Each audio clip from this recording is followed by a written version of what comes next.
Malachi chapter 3, New International Version. I will send my messenger who will prepare the way before me.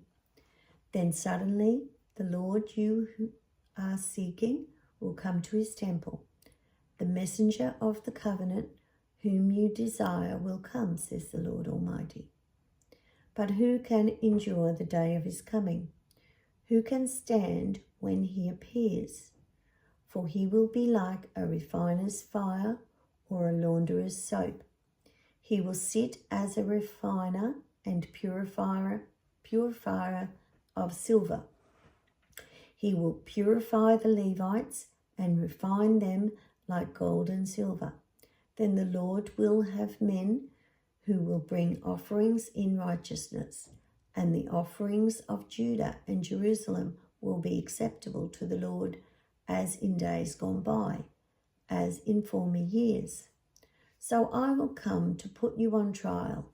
I will be quick to testify against sorcerers, adulterers, and perjurers, against those who defraud labourers of their wages, who oppress the widows and the fatherless, who deprive the foreigners among you of justice, but do not fear me, says the Lord Almighty.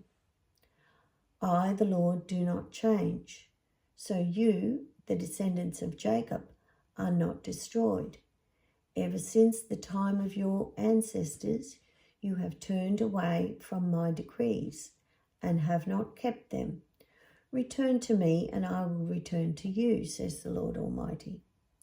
But you ask, how are we to return? Will a mere mortal rob God? Yet you rob me. But you ask, how are we robbing you? In tithes and offerings. You are under a curse, your whole nation, because you are robbing me. Bring the whole tithe into the storehouse, that they may be food in my house.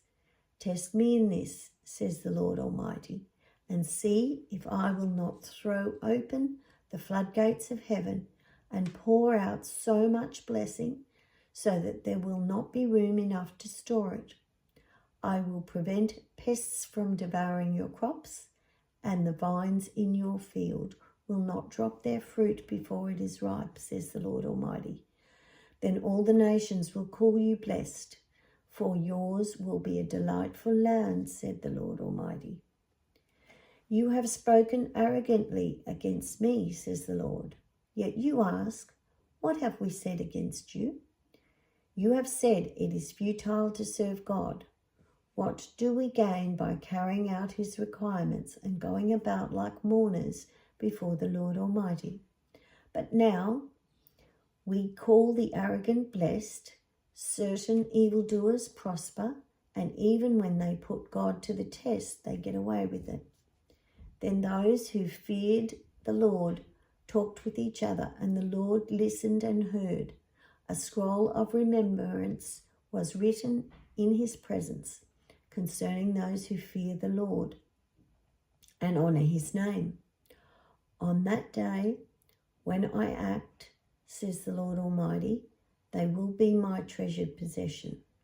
I will spare them, just as a father has compassion and spares his son who serves him. And you will again see the distinction between the righteous and the wicked, between those who serve God and those who do not.